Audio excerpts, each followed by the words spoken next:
ಇಲ್ಲ, ಸಿಬ್ಬಂದಿಗಳದು ಪ್ರಿಸನ್ಸ್ದು ರೀಶಫಲ್ ಇದೆ. ನಮ್ಮ ಜುಲೈ 15 ತನಕ ಅಧಿಕೃತವಾಗಿ ಟೈಮ್ ಕೊಟ್ಟಿದ್ದಾರೆ. ಸೊ ಈ ತಿಂಗಳ ಒಳಗಡೆ ರ್ಯಾಷನಲೈಸಿಂಗ್ ಆಫ್ ಸ್ಟಾಫ್ ಆಗುತ್ತೆ ಪ್ರಿಸನ್ಸ್. ಯಾಕಂದರೆ ಅವ್ರ ಬೇರೆ ಕಡೆ ಕೆಲಸ ಮಾಡ್ಲಿಕ್ಕೆ ಆಗಲ್ಲ. ಇಲ್ಲಿಂದ ಬಳ್ಳಾರಿಗೆ ಹೋಗ್ಬೇಕು, ಬಳ್ಳಾರಿಯಿಂದ ಬೆಳಗಾವಿಗೆ ಹೋಗ್ಬೇಕು, ಬೆಂಗಳೂರಿನವ್ರು ಕಲಬುರ್ಗಿಗೆ ಬರಬೇಕು. ಸೊ ಅದು ರ್ಯಾಷನಲೈಸಿಂಗ್ ನಡೆದಿದೆ. ಮಾಡ್ಸೋದು ನಾನು ಹೇಳಿದ್ದೀನಲ್ಲ, ಪೊಲೀಸ್ ಇಲಾಖೆದು ಇನ್ನು ಈಗ ಚಾರ್ಜ್ ತಗೊಂಡಿದ್ದೀನಲ್ಲ, ಸ್ವಲ್ಪ ಟೈಮ್ ಕೊಡಿ. ಇಲ್ಲ, ಸಹಜವಾಗಿ ಆಗುತ್ತೆ. ಯಾಕಂದರೆ ಸಾಕಷ್ಟು ಜನರು 2 ವರ್ಷ ಮುಗಿಸಿದ್ದಾರೆ. ಅದಾದಮೇಲೆ ಕೆಲವು ಕಂಪ್ಲೇಂಟ್ಸ್ ಇದೆ. ನೀವು ಹೇಳ್ದಂಗೆ rationalisation of staff across ranges ಆಗಬೇಕಾಗಿದೆ. ಮತ್ತು ಕೆಲವು ಭಾಳ ಜನ ನಾನ್ ಎಕ್ಸಿಕ್ಯೂಟಿವ್ನಲ್ಲೇ ಇದ್ದಾರೆ. ಕೆಲವು ಜನ ಸಿಟಿ ಬಿಟ್ಟು ಹೋಗಿಲ್ಲ. ಕೆಲವು ಜನ ಎಕ್ಸಿಕ್ಯೂಟಿವ್ನಲ್ಲಿ ಭಾಳ ವರ್ಷದಿಂದ ಇದ್ದಾರೆ. ಸೊ ಇವೆಲ್ಲನೂ ಸ್ವಲ್ಪ ಬದಲಾವಣೆ ತರಬೇಕು ಅಂತ ಮುಖ್ಯಮಂತ್ರಿಗಳದ್ದು ಇದೆ.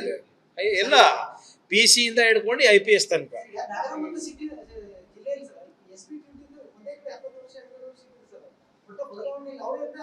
ಅದನ್ನು ಕೂಡ ಒಂದು ಆಗ್ತದೆ. ಈಗ ಈ ತಿಂಗಳ ಅಂತ್ಯದಲ್ಲಿ ಕೆಲವರು ನಿಯಮಗಳನ್ನ ನಾನು ತರ್ತಾ ಇದ್ದೀನಿ.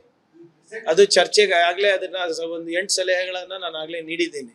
ಅದು ಚರ್ಚೆ ಮಾಡಿ DG ಅವರು ಮತ್ತೆ ಉನ್ನತ ಮಟ್ಟದ ಅಧಿಕಾರಿಗಳು ಅದ್ರ ಸಾಧಕ ಬಾಧಕ ಕಾನೂನಿನಲ್ಲಿ ಅವಕಾಶ ಇದೆಯಲ್ಲ ಅಂತ ನೋಡ್ಕೊಂಡು ನನಗೆ ಬ್ರೀಫ್ ಮಾಡ್ತಾರೆ. ಯಾಕಂದ್ರೆ ನಿಮ್ಗೆ ಗೊತ್ತಿದೆ ಅಲ್ಲ, ನಾವೇನೇ ಡಿಸಿಷನ್ ತಗೊಂಡ್ರು, ನೀವು ಹೇಳಿದ್ರಿ ಸ್ಟಾಫ್ಗೆ ನಾವು ಟ್ರಾನ್ಸ್ಫರ್ ಮಾಡ್ತೀವಿ. KIT ಅರ್ಧ ಗಂಟೆ ನಾನು ಇಲ್ಲಿ ಆರ್ಡರ್ ಹೊಡಿಸಿರ್ತೀನಿ, KIT ನಲ್ಲಿ ಅರ್ಧ ಗಂಟೆದಲ್ಲಿ ಸ್ಟೇ ತರ್ತಾರೆ. ಹೆಂಗಾಗತ್ತೆ ಇದು? ಎಲ್ಲರೂ ಮ್ಯಾಚ್ ಫಿಕ್ಸಿಂಗ್.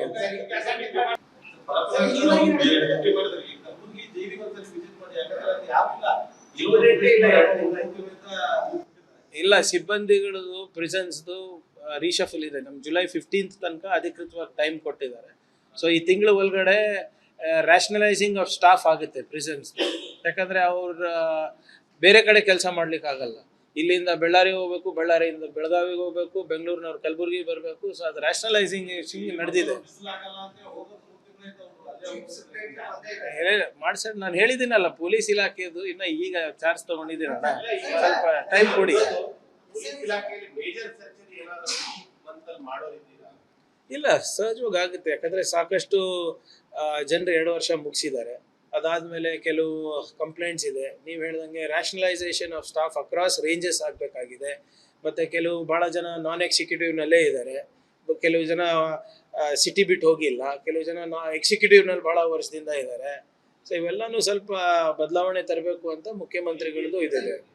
ಎಲ್ಲ PC ಇಂದ ಹಿಡ್ಕೊಂಡು IPS ತನಕ.